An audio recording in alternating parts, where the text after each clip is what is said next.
So we'll start with next chapter today, that is superposition of waves.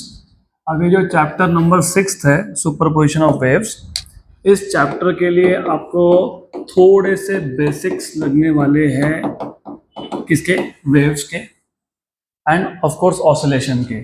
इसलिए अगर आप देखोगे तो सीक्वेंशियली ये चैप्टर ऑसिलेटरी मोशन के बाद ही आया है। तो सुपरपोजिशन ऑफ वेव्स में you will need the basic ideas about oscillatory motion.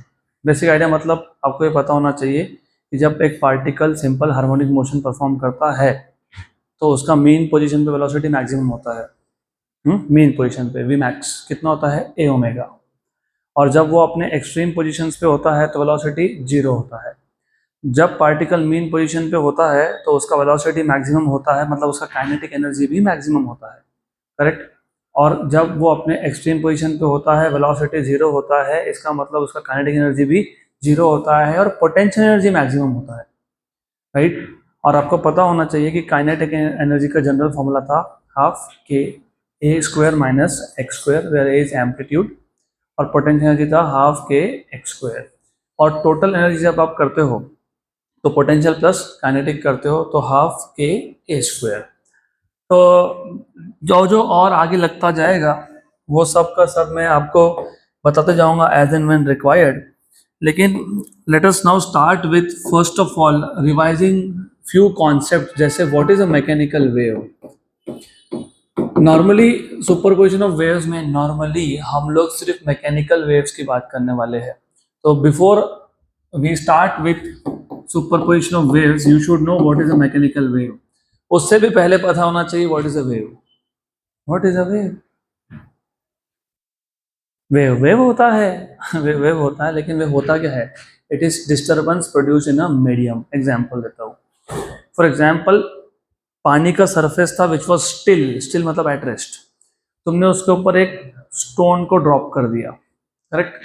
तो when you drop the stone then you will see ripples. Ripples मतलब बेसिकली तुमको वेव जैसा स्ट्रक्चर दिखेगा। तो स्टोन ड्रॉप करने के बाद जो वाटर का सरफेस था वो डिस्टर्ब हुआ, इसलिए हम लोग बोलते हैं disturbance produced in a medium is called as a wave. Another example, एक रस्सी लो, एक एंड दीवार पे बांध दो, दूसरा आपके हाथ में रखो and then move it up and down. तो ये जो तुम अप एंड डाउन मूव कर रहे हो वो क्या है? वो भी डिस्टर्बेंस है। वो भी क्या है? डिस्टर्बेंस है। क्या है वो? डिस्टर्बेंस है। तो disturbance produce in a medium is a wave. Another example, मैं बोल रहा हूँ और तुम सुन रहे हो, क्योंकि मेरा जो थ्रोट है वो डिस्टर्बेंस प्रोड्यूस कर रहा है और वो डिस्टर्बेंस आप तक मीडियम के थ्रू आ रहा है। What is medium here? Air. इसलिए आप सुन पा रहे हो, राइट। तो in general wave is disturbance produce in a medium. और अब वेव के अलग अलग टाइप होते हैं। आइडियली वेव को हम कैटेगराइज करते हैं दो टाइप में, एक होता है मैकेनिकल वेव, एक होता है non mechanical wave. Non mechanical wave वो वेव होता है जिसको एक पॉइंट से दूसरे पॉइंट तक जाने के लिए मीडियम की जरूरत नहीं हो। So a wave which does not require a material medium for its propagation is called as non-mechanical wave. Example, electromagnetic wave. Electromagnetic wave मतलब light. If you know, ये जो light है, electromagnetic wave है, अगर मीडियम नहीं भी होगा तो भी वो प्रोपोगेट करेगा। एग्जाम्पल, सन से अर्थ तक लाइट आता ही है, there is no medium. Good. Then there is another type of wave which is called as mechanical wave. Mechanical wave is a wave which requires material medium for its propagation. ऐसे waves होते हैं जिसको एक point से दूसरे point तक जाने के लिए मटेरियल मीडियम की जरूरत है। मैं एग्जांपल देता हूँ वापस से, वही तीनों एग्जांपल। पहले केस में आपने वाटर के सरफेस पे स्टोन ड्रॉप कर दिया, वेव प्रोपोगेट हुआ और मीडियम था वाटर। तो वाटर के सरफेस पे प्रोपोगेट हुआ ना। दूसरे केस में आपने रस्सी को बांध दिया और आप रस्सी को ऊपर और नीचे मूव कर रहे हो। तो इस केस में ये जो तुम स्ट्रिंग को ऊपर नीचे मूव कर रहे हो, स्ट्रिंग को, यहाँ पे जो वेव प्रोपोगेट हो रहा है वो स्ट्रिंग के थ्रू हो रहा है, रस्सी के थ्रू। तो मीडियम कौन है? रस्सी है। मैं बोल रहा हूँ, तुम सुन रहे हो, क्योंकि मेरा थ्रोट जो वेव जनरेट कर रहा है वो तुम तक पहुँच रहा है थ्रू अ मीडियम। तो sound is also a mechanical wave, right. तो हमारा फोकस इस चैप्टर में मोस्टली मैकेनिकल वेव्स पे ही है। तो आपको पता होना चाहिए mechanical wave is a wave which requires a material medium for its propagation. So a wave which requires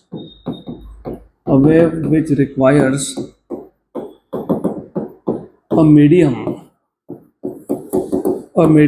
for its propagation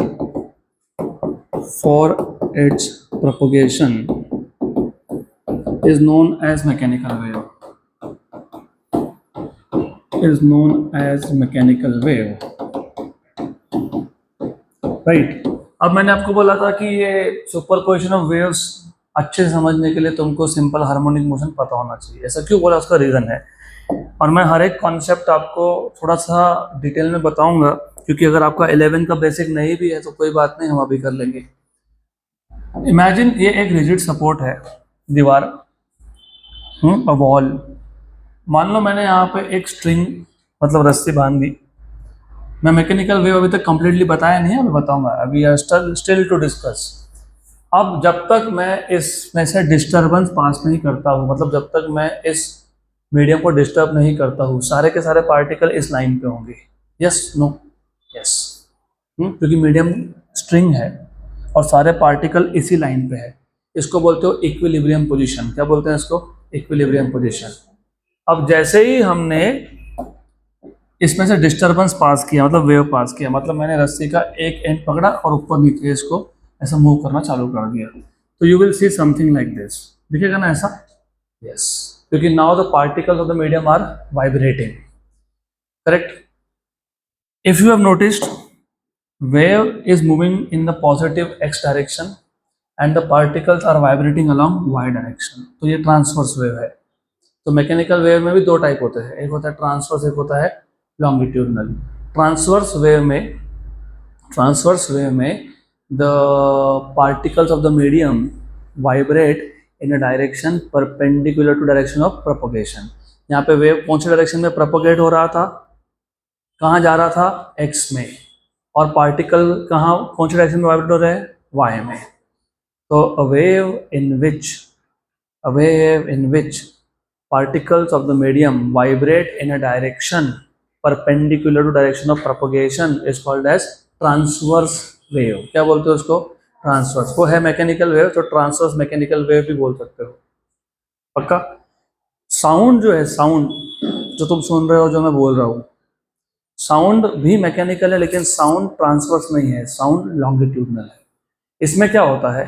इसमें ऐसा होता है, फॉर एग्जांपल ये है एयर के पार्टिकल्स। अब तक मैंने यहाँ पे साउंड प्रोड्यूस नहीं किया, मतलब मैंने अब तक मीडियम को डिस्टर्ब नहीं किया। तो जब तुम मीडियम को डिस्टर्ब नहीं कर रहे हो, तो you see the distance between any two molecules of air is the same. फिर इमेजिन मैं एक ट्यूनिंग फोर्क लेके आया। ट्यूनिंग फोर्क तो पता ही होगा अभी, ट्यूनिंग फोर्क चम्मच जैसा दिखता है, उसको ऐसा पैट करते हो, पटकते हो। तो जब इसको पटकोगे तो होगा क्या? इसका जो ये जो दो आर्म है ना, इसको प्रॉन्ग बोलते हैं। क्या बोलते हैं? प्रॉन्ग। तो प्रॉन्ग बाहर जाएगा, अंदर आएगा, तो प्रॉन्ग वाइब्रेट होगा। अब जब प्रॉन्ग बाहर जाता है तो प्रॉन्ग एयर के मॉलिक्यूल्स को पुश करता है, ये हो गया कंप्रेशन। और जब प्रॉन्ग अंदर आएगा तो distance between the molecule will increase. इसको बोलते हो रेयर फ्रैक्शन। क्या बोलते हो? Rarefaction, right, correct. तो वो तो बाद में देख लेंगे अब, लेकिन आइडिया इज दिस कि ये जो मॉलिक्यूल्स है ऑफ एयर, ये क्या कर रहे हैं? वाइब्रेट कर रहे हैं, राइट। वेव कौन से डायरेक्शन में आगे जा रहा है? X axis. और मॉलिक्यूल्स भी कौन से डायरेक्शन में वाइब्रेट हो रहे हैं? X axis. तो यहाँ पे डायरेक्शन ऑफ वाइब्रेशन और direction of propagation is same. यहाँ पे direction of vibration and direction of propagation was perpendicular to each other. इसको बोलते हो लॉन्गिट्यूडनल मैकेनिकल वेव। अब पॉइंट वो नहीं है कि लॉन्गिट्यूडनल के ट्रांसवर्स वेव मैकेनिकल है, चाहे वो लॉन्गिट्यूडनल हो, चाहे वो क्या हो, ट्रांसवर्स हो। Do you notice that the particles of the medium are performing simple harmonic motion, मतलब they are vibrating about mean position। इसलिए मैंने बोला था कि तुमको सिंपल हार्मोनिक मोशन के बेसिक्स लगने वाले हैं। तो याद रखना, a wave which requires a medium for its propagation is known as mechanical wave। So when a wave passes through a medium, when a wave passes through a medium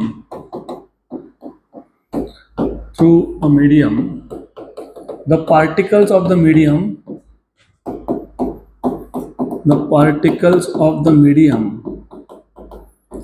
क्या करते हैं particles of the medium perform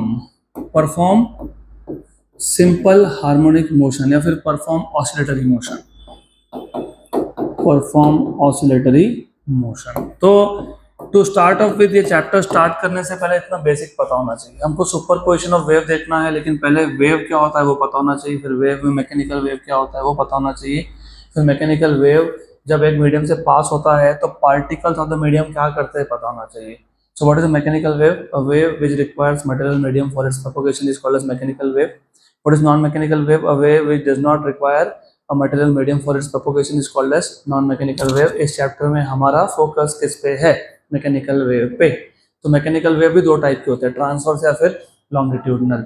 चाहे वो longitudinal हो या फिर वो transverse हो, जब वेव एक मीडियम से पास होगा तो पार्टिकल्स क्या करने वाले हैं? Oscillatory motion. पक्का? Good, right. देन सिर्फ एक ही डिफरेंस है, पिछले चैप्टर में ऑसिलेटरी मोशन में तुम सिंगल पार्टिकल के वाइब्रेशन की बात करते हो, सिंगल पार्टिकल।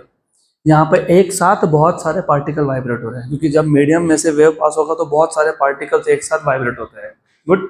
अब again before we go to the important topics of this chapter, कुछ बेसिक कॉन्सेप्ट्स जो तुमने 11th में सीखे थे वो आपको पता होने चाहिए।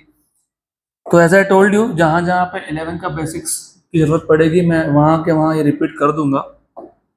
तो वेव के साथ रिलेटेड, चाहे वो वेव ट्रांसवर्स हो या फिर वो वेव लॉन्गिट्यूडनल हो, वेव के साथ एसोसिएटेड कुछ बेसिक कॉन्सेप्ट्स है जो तुमको पता होने ही चाहिए। जैसे for example what is amplitude, for example what is period, for example what is frequency, for example what is velocity of wave, for example what is wavelength of wave. तो ये 4-5 concepts है जो तुमको पता होने चाहिए। तो व्हेन यू डिस्टर्ब, मतलब when you send the wave through this medium, तो पार्टिकल्स विल स्टार्ट वाइब्रेटिंग। ठीक। अब जब पार्टिकल्स वाइब्रेट हो रहे हैं, वाइब्रेट होने का मतलब ये होता है कि पार्टिकल अपने मेन पोजीशन को छोड़ के जा रहे हैं, they are going up then coming down. तो मैक्सिमम जितना डिस्प्लेसमेंट होगा उसको बोल दोगे एम्पलीट्यूड। तो पहला बेसिक डेफिनेशन इज एम्पलीट्यूड, और एम्पलीट्यूड को हम हमेशा ही ऑलवेज कैपिटल ए से डिनोट करने वाले हैं। तो capital A, this is amplitude. तो एम्पलीट्यूड को डिफाइन कैसे करोगे? The maximum displacement of the particle, the maximum displacement of the particle of the medium through which wave is propagating. क्योंकि अब तुम सिंगल पार्टिकल की बात नहीं कर रहे, सिंगल पार्टिकल होता तो हम लोग बोल देते the maximum displacement of the particle from its main position, लेकिन तुम यहाँ वेव की बात कर रहे हो, इसलिए थोड़ा ध्यान में रखना कि वेव ये बताना पड़ेगा। What is amplitude of a wave? The maximum displacement of the particle of the medium through which the wave is propagating measured from its mean position is called as amplitude. Amplitude यहाँ पे wave का बात चल रहा है, single particle का नहीं। तो the maximum displacement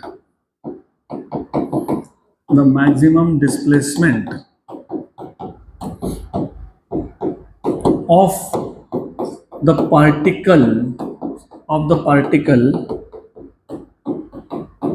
particles of the medium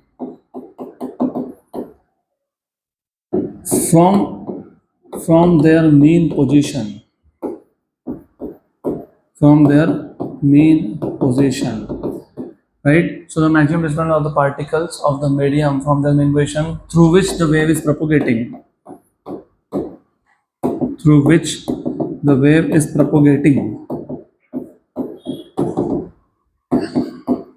तो जिस मीडियम में से वेव प्रोपोगेट हो रहा है उस मीडियम के पार्टिकल्स का जो मैक्सिमम डिस्प्लेसमेंट होगा from the mean position is known as amplitude. क्या बोलोगे उसको? Is known as amplitude. So the maximum displacement of the particle of the medium through which the wave is propagating measured from the mean position is known as amplitude. दूसरा important definition जो आपको पता होना चाहिए, that is basically time period. अब time period दो तीन तरीके से डिफाइन हो सकता है। इसको डिफाइन करेंगे, डिनोट करेंगे कैपिटल टी से। ये जो पार्टिकल्स वाइब्रेट हो रहे थे, पार्टिकल को एक ऑसिलेशन कंप्लीट करने में जितना भी टाइम लगा उसको बोलते हो time period. So the time taken by the particle of the medium through which the wave is propagating to complete one oscillation. The time taken by the particle of the medium through which the wave is propagating to complete one oscillation, through which the wave is propagating to complete one oscillation is known as time period. Is known as time period या फिर simply period of wave. Then इसके बाद आपको पता होना चाहिए what is frequency, और हम फ्रीक्वेंसी को डिनोट करने वाले हैं n से। What is frequency? The number of vibrations performed by the particle per unit time. एक सेकेंड में पार्टिकल कितनी बार वाइब्रेट हो रहा है उसको बोलते हो frequency, right? So the number of vibrations या oscillations performed by the particle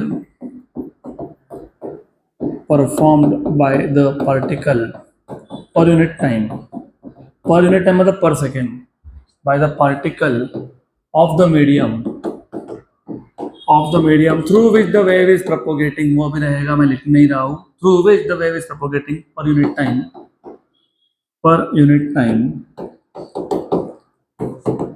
is known as frequency. Frequency के भी दो तीन अलग अलग टाइप से डेफिनेशन बन सकते हैं। ये एक टाइप का डेफिनेशन है, you can make different types of definitions of frequency.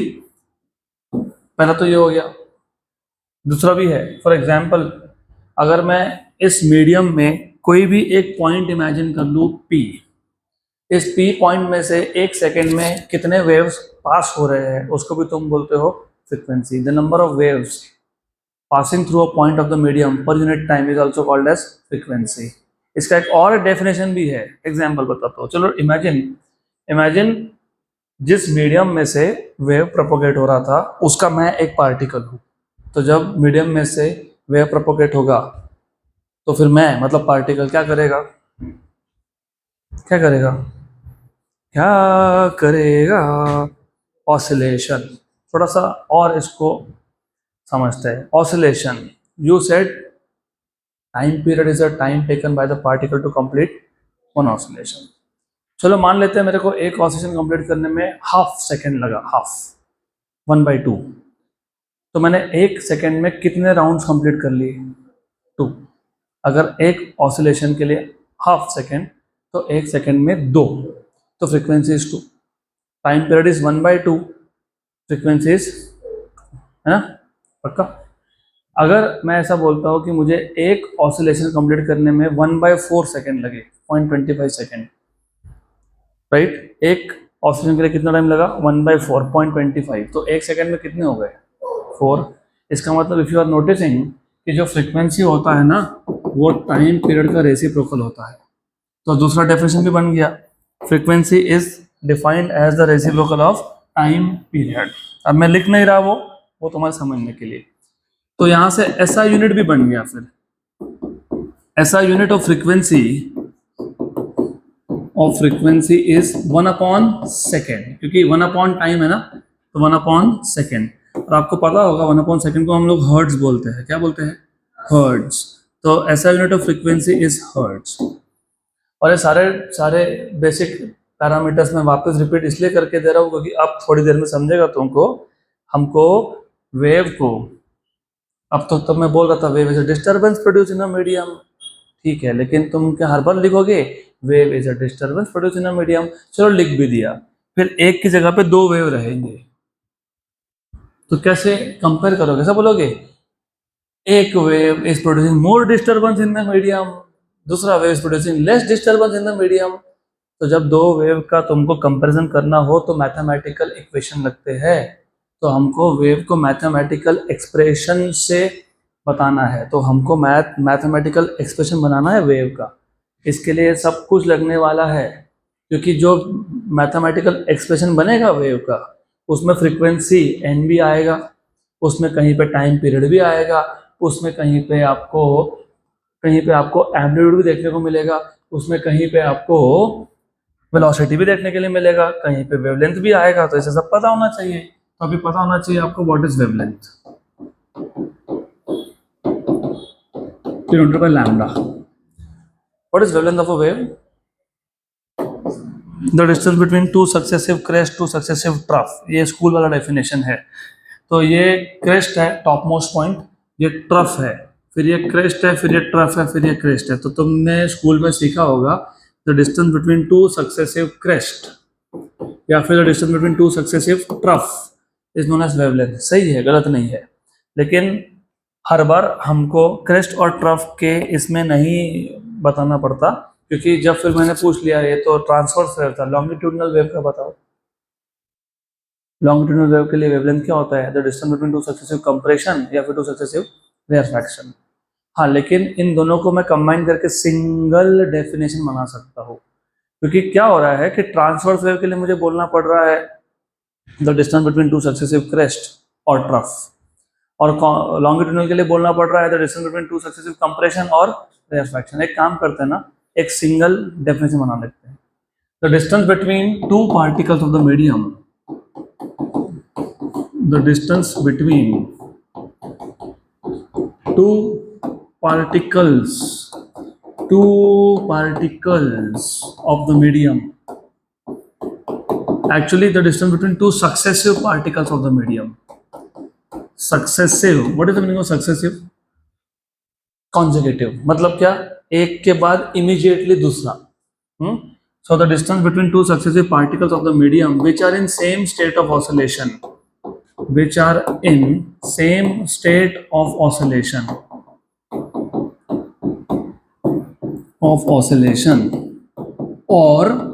or which differ in phase by 2 pi, या फिर वो दो पार्टिकल्स में फेज डिफरेंस कितना होना चाहिए? 2 pi, which differ in phase by 2 pi radians, by 2 pi radians is known as wavelength, is known as wavelength।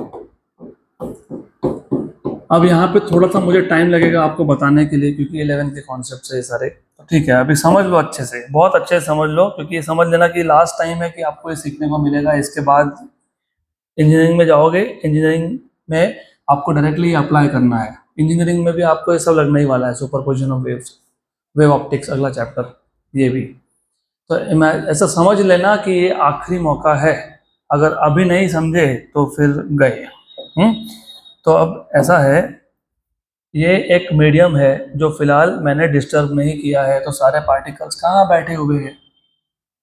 Equilibrium position पे। ये मैक्सिमम डिस्प्लेसमेंट हो सकता है उनका फ्रॉम इक्विलिब्रियम पोजीशन, और ये मिनिमम हो सकता है, मतलब they can go only up to +a और -a। और याद रखना, डिस्टर्बेंस मैं यहाँ इस केस में लेफ्ट से प्रोपोगेट कर रहा हूँ, लेफ्ट से। तो मैं, क्योंकि मैं रस्सी को कहाँ पकड़ के रखा है? लेफ्ट में। तो जब मैं रस्सी को डिस्टर्ब करूंगा तो कहाँ से करूंगा? लेफ्ट से। मतलब जो पार्टिकल्स है लेफ्ट वाले वो पहले डिस्टर्ब होंगे। इसका मतलब डिस्टर्बेंस लेफ्ट से कहाँ जा रहा है? राइट। मतलब वेव लेफ्ट से कहाँ जा रहा है? राइट। मतलब direction of propagation of wave क्या है? +x। अब ये नहीं समझा तो फिर वापस प्रॉब्लम है, तो ये ध्यान रखना जो मैं बोल रहा हूँ, it is really important thing. तो एक काम करते हैं, अब इमेजिन कर लेते हैं कि ये पार्टिकल्स है। मैं बहुत सारे पार्टिकल्स तो नहीं दिखाने वाला, मैं कुछ कुछ पार्टिकल्स से दिखाऊंगा, सम पार्टिकल्स। जब इस मीडियम में से वेव प्रोपोगेट होगा तो वेव ऐसा दिखेगा, दिखेगा कि नहीं दिखेगा? यस और नो? यस। अब हमने बोला the distance between two successive particles of the medium which are in same state of oscillation और which differ in phase by 2 pi is known as wavelength. इसका मतलब क्या है? इसका मतलब समझ लो। फॉर एग्जाम्पल, यहाँ पे एक पार्टिकल है, यहाँ पे एक पार्टिकल है, यहाँ पे एक पार्टिकल है, यहाँ पे एक पार्टिकल है। सारे पार्टिकल कहाँ बैठे हुए हैं? क्रेस्ट पे। कहाँ बैठे हुए हैं? अब आपने बोला कि the distance between two successive particles, मतलब the distance between two successive crest is called as अरे is called as wavelength, is called as. अब ऐसा क्यों बोलते हैं वो समझने का टाइम आ गया। ऐसा क्यों बोलते हैं? The distance between two successive crest और टू सक्सेसिव ट्रफ, ये जो भी पार्टिकल्स है, आपको पता है ये पार्टिकल्स हम साथ साथ है। बॉलीवुड का पिक्चर याद आया, हम साथ साथ है, जहां भी जाएंगे एक साथ जाएंगे। मतलब ये अपने एक्सट्रीम पोजीशन से, क्रेस्ट से मीन पे एक साथ जा रहे हैं। मीन पे एक साथ आए, मीन से नीचे भी एक साथ जा रहे हैं, राइट। फिर वापस ऊपर भी एक साथ जा रहे हैं, और फिर वापस उसके ऊपर भी एक साथ ही जा रहे हैं। और ऐसे अगर ट्रफ वाले होते तो वो भी सेम ही स्टोरी होती, एक साथ ही मीन पे जाएंगे, एक साथ ही क्रेस्ट पे जाएंगे, वापस मीन पे आएंगे, वापस ट्रफ पे आएंगे। तो याद रखो ये जो पार्टिकल्स है ना, ये जो पार्टिकल्स है, so if the particles same state of oscillation बोलना मतलब उनका डिस्प्लेसमेंट सेम होना है। क्या सबका displacement same from the mean position? Yes, right. Same state of oscillation बोलना मतलब सबका डायरेक्शन ऑफ वेलोसिटी भी सेम होना। सब एक साथ नीचे जाएंगे क्या? हाँ। सब एक साथ ऊपर जाएंगे क्या? हाँ। बराबर, करेक्ट। तो their displacement will always remain same, yes, and the direction of velocity will always remain same, yes. लेकिन what is not same is phase. अब बोलोगे ये क्या नई चीज हो गई? तो मैंने बोला आपको कि आपको सिंपल हार्मोनिक मोशन की कॉन्सेप्ट रखने वाले हैं। अब जरा सिंपल हार्मोनिक मोशन यहाँ पे कहाँ से आ गया समझ लो। ये पार्टिकल का मोशन है, ये पार्टिकल का मीन पोजीशन है। पार्टिकल मैक्सिमम जा सकता है प्लस ए तक और जा सकता है माइनस ए तक। अगर आपको याद होगा, पार्टिकल जब मीन पे था तो उसका फेज एंगल 0 था। पार्टिकल जब पहली बार अपने एक्सट्रीम पे गया तो फेज एंगल π/2 हो गया। जब वापस मीन पे आया तो फेज एंगल पाई हो गया। जब नेगेटिव एक्सट्रीम पे आया तो 3π/2 हो गया। और जब पार्टिकल वापस मीन पे आया तो 2π हो गया। तो अगर आपको याद होगा ये एक चक्कर खत्म हो गया। तो वन ऑसिलेशन कंप्लीट होने के लिए कितना एंगल लगता है? 2π।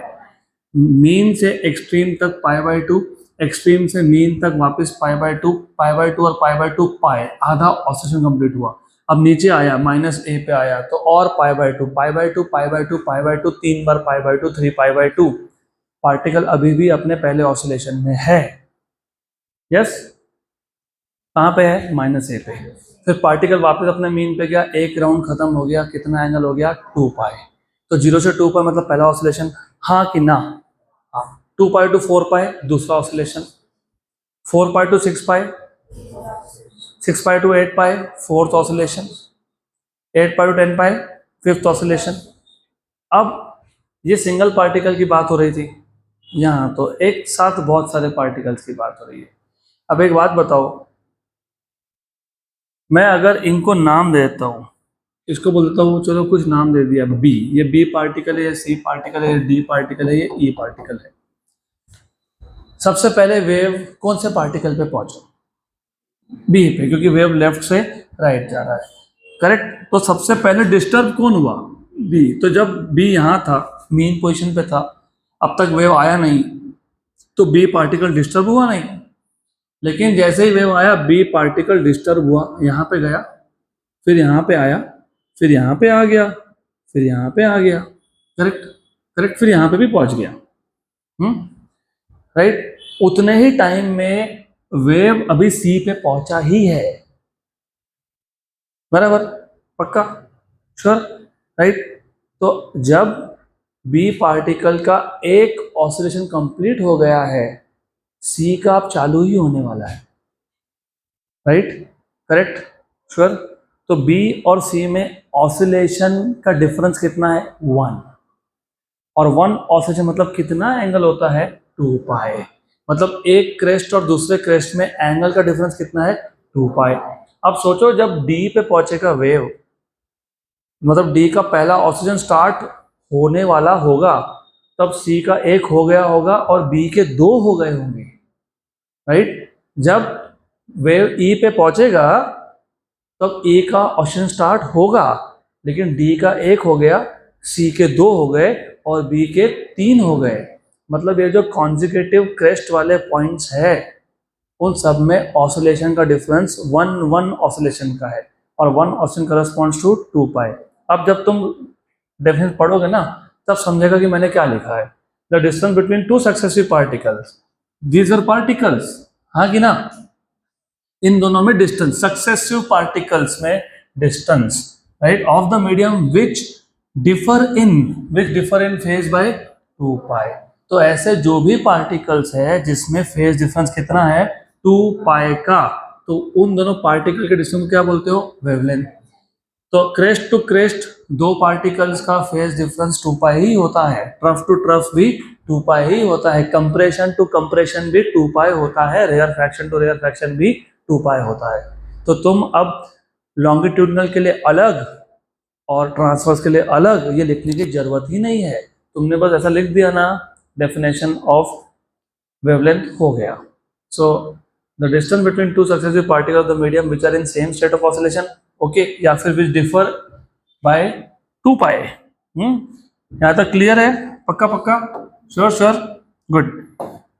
अगला basic definition is velocity of wave, और वेलोसिटी ऑफ वेव को डिनोट करने वाले हैं v से। वेलोसिटी तो वेलोसिटी है, what is velocity, distance upon time. तो फिर डिफाइन कैसे करोगे, the distance travelled by a wave per unit time is called as velocity.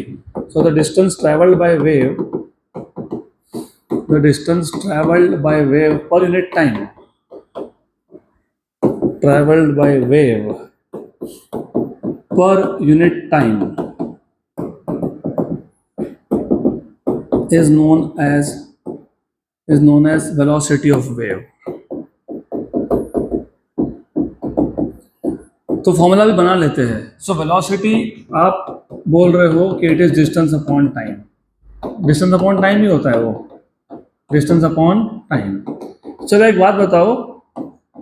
बात बताओ, distance between two successive crest कितना था, वेवलेंथ कितना था, वेवलेंथ कितना था, वेवलेंथ वेवलेंथ, राइट। अब थोड़ा सा वापस इमेजिन करना पड़ेगा, बहुत इंटरेस्टिंग टॉपिक है। इसके लिए साउंड नाम का जो चैप्टर है ना 11th में, वो ढंग से पढ़ना चाहिए और टीचर ने भी पढ़ाना चाहिए, नहीं तो फिर गए। 12th में आया तो कुछ ध्यान में नहीं आ रहा, अभी ध्यान दो।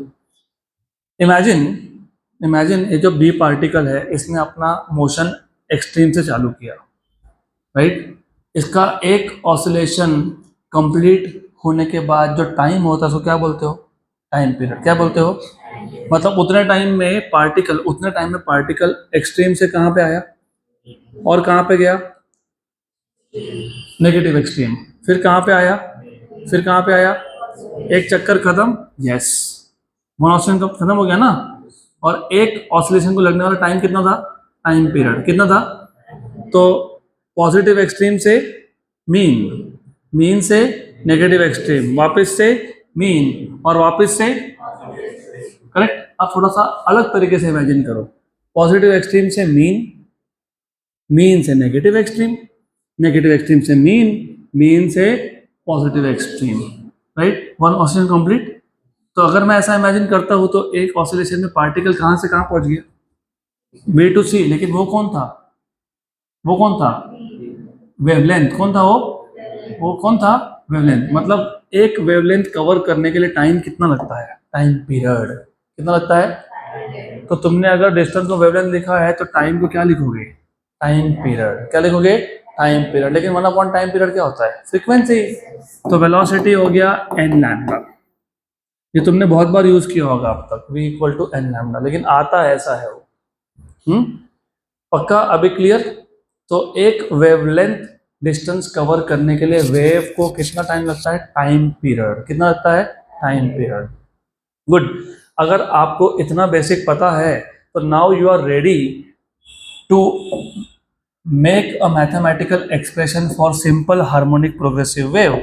देखो अगला टॉपिक क्या लिखा हुआ है, लिखा है कैसा, सिंपल हार्मोनिक प्रोग्रेसिव वेव 6.2, क्या लिखा है, simple harmonic progressive wave, simple harmonic progressive wave. मैं एक एक चीज बताऊंगा कि इसको प्रोग्रेसिव क्यों बोलते हैं, इसको सिंपल हार्मोनिक क्यों बोलते हैं। सबसे पहले पता होना चाहिए what is the meaning of progressive wave. तो प्रोग्रेसिव वेव वो वेव होता है जो कंटिन्यूअसली एक गिवन मीडियम में एक गिवन डायरेक्शन में प्रोपोगेट होता ही जाए। A wave which continuously travels in a given medium in a given direction is called as progressive। तुम भी तो प्रोग्रेसिव हो ना, तुम भी तो फर्स्ट स्टैंडर्ड से सेकंड में आए थे, सेकंड से थर्ड में आए थे, थर्ड से फोर्थ में आए थे, फोर्थ से फिफ्थ में आए थे, फिफ्थ से सिक्स्थ में आए थे, अभी ट्वेल्थ में हो। You are also progressive, right. रुक नहीं गए ना, 10वीं के बाद नहीं पढ़ना छोड़ दो, हाँ करेक्ट, राइट। तो जो बढ़ते जाता है वो प्रोग्रेसिव होता है। तो प्रोग्रेसिव वेव क्या होगा, जो बढ़ते ही जा रहा है, मतलब a wave which continuously travels in a given medium in a given direction is called as progressive wave. So a wave which continuously travels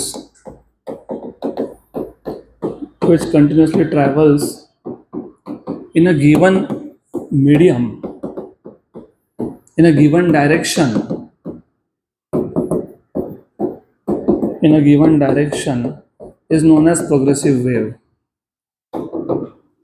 is known as progressive wave। अब इसको सिंपल हार्मोनिक क्यों बोला फिर, क्योंकि जब progressive wave एक medium में से पास होगा, पार्टिकल्स ऑफ द मीडियम क्या करेंगे, सिंपल हार्मोनिक मोशन, इसलिए इस वेव को बोलते हैं simple harmonic progressive wave. So when a progressive wave propagates through medium, all the particles, all is very important, all the particles of the medium perform simple harmonic motion, hence the wave is called as simple harmonic progressive wave। So when a progressive wave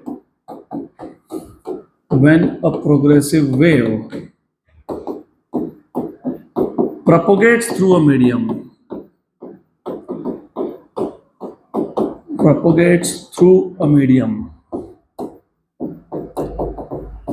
all the particles of the medium, all, क्योंकि एक एक word important है, बताऊंगा मैं अब थोड़ी देर में, आज या कल जब भी टाइम मिला। हमको प्रॉपर्टीज ऑफ प्रोग्रेसिव वेव भी देखना है, कुछ 8-10 प्रॉपर्टीज है। तो जो कुछ मैं लिख के दे रहा हूँ ना, इसमें से तुमने क्या क्या ऑब्जर्व किया वही प्रॉपर्टी होता है। सो ऑल सारे के सारे पार्टिकल वाइब्रेट हो रहा है। So when a progressive wave propagates through a medium, all the particles perform simple harmonic motion, and hence the wave is known as क्या बोलोगे इसको, सिंपल हार्मोनिक प्रोग्रेसिव वेव। अगली बार से मैं सिंपल हार्मोनिक प्रोग्रेसिव वेव को लिखूंगा SHPW, simple harmonic progressive wave, correct, clear, good, पक्का, sure. तो चलो अभी इतना तुमको समझ में आ गया, तो now we can make a mathematical expression for the wave. अब मैथमेटिकल एक्सप्रेशन बनाने के लिए हमको सबसे पहले एक वेव इमेजिन करना पड़ेगा। तो let us take a wave. ये रिजिड सपोर्ट है और ये वो मीडियम है जिसमें से वेव प्रोपोगेट करेगा, और ये है वेव, करेक्ट। मैं काम करता हूँ, कोई भी 2 पॉइंट्स इमेजिन कर लेता हूँ। एक पॉइंट, एक पार्टिकल तो मैं ओरिजिन पे ले लेता हूँ, और एक पार्टिकल मैं बी पॉइंट पे लेता हूँ। मैं ए नहीं यूज कर रहा हूँ क्योंकि ए हम लोग एम्पलीट्यूड के लिए यूज कर लेते हैं। तो हमने क्या किया, हमने इस मीडियम में दो पार्टिकल्स इमेजिन कर लिए। एक है ओरिजिन पे और एक है कहाँ पे, बी पे। डायग्राम है वहाँ पे नोट्स में। तो और ये वेव कौन से डायरेक्शन में प्रोपोगेट हो रहा है, एक्स डायरेक्शन में। अगर wave is propagating along x direction, तो particles of the medium will vibrate along which direction, y direction. याद रखना आप। So consider a simple harmonic progressive wave. अब मैं लिख नहीं रहा, नोट्स में है। So consider a simple harmonic progressive wave propagating along positive x direction. When the wave propagates through the medium, the particles of the medium vibrate along y direction. Consider two particles of the medium. एक है origin पे, one at origin, the other at B. Correct? And the distance between these two particles is x. The distance between these two particles is x. क्योंकि ये x direction था इसलिए क्या बोल दिया, एक्स, बराबर। तो एक्स हमको डिस्टेंस भी बताता है, एक किसी भी एक पार्टिकल का ओरिजिन से डिस्टेंस कितना है वो कौन बताता है, एक्स। तो what is the distance of origin, sorry what is the distance of particle O from origin, zero, क्योंकि वो खुद कहाँ बैठा हुआ है, ओरिजिन पे। What is the distance of particle B from origin, x. ये इंपॉर्टेंट है, अब याद रखना। अब फर्स्ट ऑफ ऑल ये जो ओरिजिन पे जो पार्टिकल है, वो पार्टिकल जब वेव आएगा तो वो पार्टिकल अपना मोशन कहाँ से स्टार्ट करेगा, ओरिजिन से, मतलब मेन पोजीशन से। इसका मतलब उसका जो डिस्प्लेसमेंट इक्वेशन होगा y, वो क्या लिखोगे, a sin ओमेगा टी। आ गया SHM, इसलिए SHM पता होना चाहिए। So when the particle starts its motion, कहाँ से, from the mean position, from the mean position the displacement equation is y equals to a sin omega t. अब थोड़ा केयरफुल रहना, क्योंकि SHM में तुम x equal to a sin omega t बोलते हो, वो इसलिए बोलते हो क्योंकि तुम वहां पे सिंगल पार्टिकल की बात कर रहे थे और वो सिंगल पार्टिकल कौन से डायरेक्शन में वाइब्रेट हो रहा था, x। इसलिए अगर पार्टिकल ने मीन से स्टार्ट किया तो तुमने क्या लिखा, x equals to a sin omega t. अब पार्टिकल मीन से स्टार्ट हो रहा है, हाँ, लेकिन वो वाइब्रेट कौन से डायरेक्शन में हो रहा है, y, तो y equals to a sin omega t. अगर वो z में वाइब्रेट होगा तो z equals to a sin omega t. तो कंफ्यूजन बिल्कुल मत रखना। तो y equals to a sin omega t because the particle starts from mean position and it vibrates along y axis, correct। अब अगर मैं दूसरे पार्टिकल की बात करूं, b पार्टिकल की, सबसे पहले ये पता होना चाहिए जो b पार्टिकल का डिस्प्लेसमेंट इक्वेशन है वो होगा a sin omega t minus something. Minus something क्यों, क्योंकि थोड़ा टाइम पहले तुमको मैंने पूछा कि अगर लेफ्ट से राइट वेव जा रहा है तो सबसे पहले वेव किसके पास पहुंचा, बी पे, मतलब बी का फेस ज़्यादा है और सी का फेस कम है, डी का फेस उससे भी कम है और ई का फेस उससे भी कम है। तो अगर वेव लेफ्ट से राइट ट्रैवल करे तो लेफ्ट साइड के जो पार्टिकल्स है ना, वहाँ पे वेव पहले पहुँचता है, मतलब उनका फेज एंगल ज़्यादा होता है। अगर इसका फेज एंगल 3 मान लो 5π/2 है तो ये π/2 है। अगर बी पार्टिकल का फेज 9π/2 है तो इसका 5/2 है, इसका π/2 है, 5π/2 और π/2, क्योंकि क्रेस्ट वाले जो होते हैं ना वो यही होते हैं, π/2, 5π/2, 9π/2, 13π/2, 17π/2। तो अभी याद रखना कि जो भी पार्टिकल्स लेफ्ट में है उनका फेज ज़्यादा है क्योंकि उनके पास वेव पहले पहुंचा। यहाँ पे भी मैंने क्या बोला, wave is travelling from left to right. तो ओरिजिन तो लेफ्ट में पहला ही पार्टिकल था ना, तो ओ जो पार्टिकल है सबसे पहले वेव किसके पास आया, ओ के पास, बाकी सारे पार्टिकल्स के बाद में पहुंचा, है कि नहीं। बराबर बोल रहा हो कि नहीं, हाँ मैंने क्या बोला तुमको वही नहीं पता। हाँ बताओ क्या बोला मैंने, तुम थे ही अपने ख्यालों में तो कैसे पता लगेगा। तो सबसे पहले वेव किसके पास आया, ओ, और बाद में किसके पास आया, बी। तो फेज किसका ज्यादा है, किसका कम है, बी का। तो मैं अगर बी के लिए लिख रहा हूं तो मैं माइनस फेज लिखूंगा ना, माइनस फेज डिफरेंस, माइनस क्योंकि बी पे बाद में पहुंचा। अगर उल्टा होता, अगर वेव नेगेटिव एक्स में आता तो क्या लिखते, प्लस। तो इसलिए मैथमेटिकल एक्सप्रेशन बनाते वक्त छोटे छोटे चीजें देखनी पड़ेगी आपको। Since the wave was travelling from left to right, मतलब लेफ्ट वाला पार्टिकल जो था वो उस पर पहले आया, बी पे बाद में आया, तो बी का फेज कम है। तो अगर मैं ओरिजिन के पार्टिकल के फेज को ओमेगा टी बोल रहा हूँ तो बी वाला ओमेगा टी से कम होगा, तो omega t minus delta, where delta is phase difference, delta is phase difference.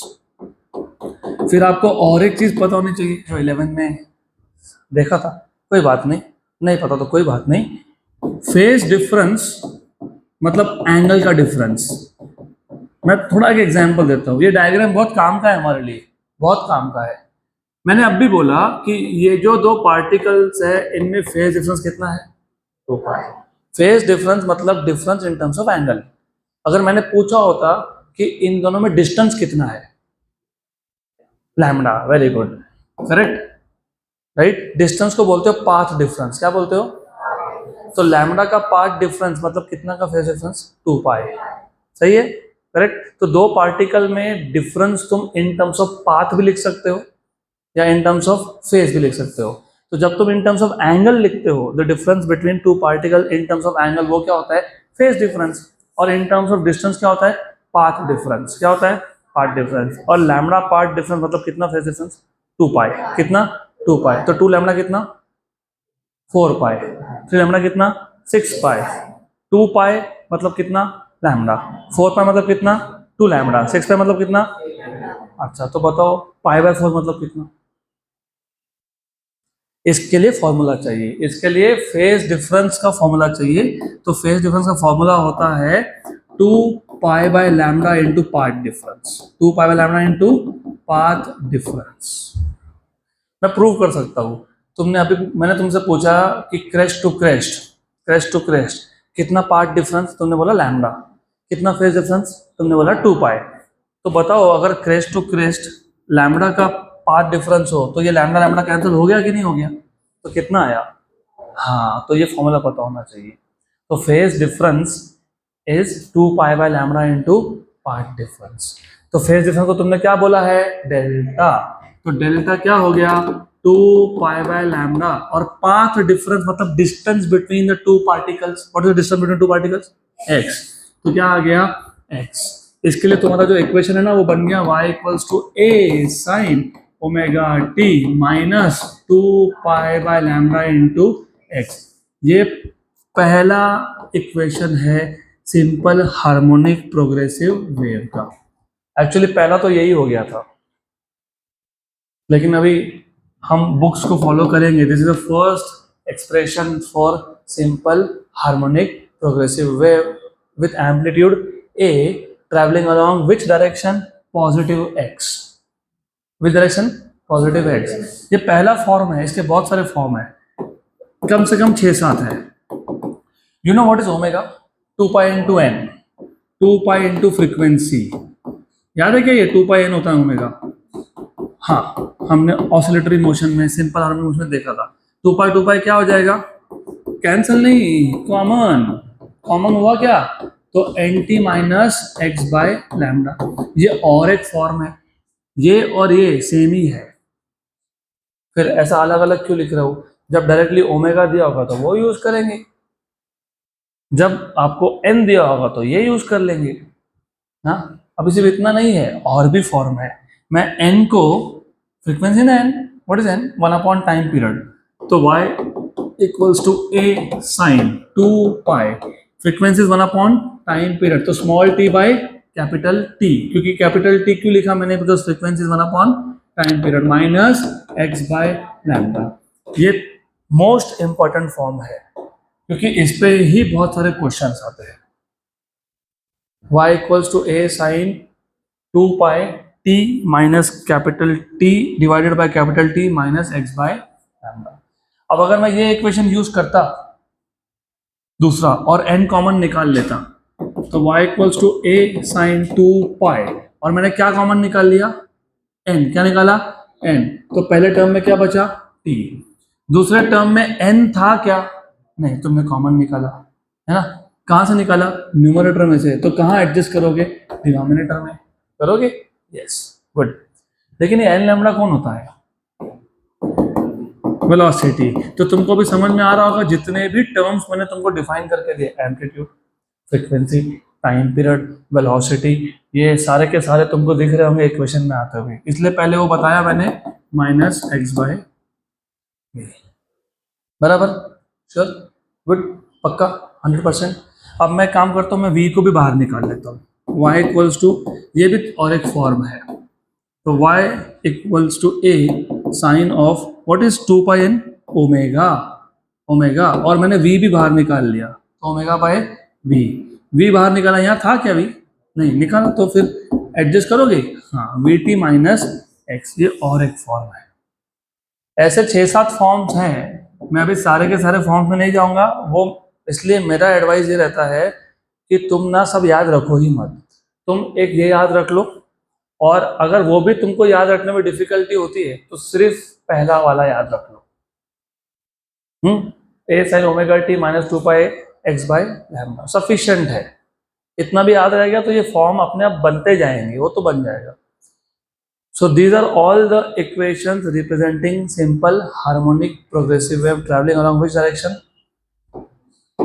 Positive x। तो सबसे फेमस वाला फॉर्म है a sin 2 pi small t by capital T minus x by lambda. और अगर वेव ट्रेवल कर रहा होगा towards negative x direction तो बीच में क्या लिखोगे? Plus. So this is equation of simple harmonic progressive wave traveling along which direction? अरे नेगेटिव x, नेगेटिव x में जा रहा होगा तो बीच में प्लस होता है, पॉजिटिव में जा रहा होगा तो बीच में माइनस होता है। पक्का? गुड। तो इतना रिपीट करके आओ, so will continue more in the next session.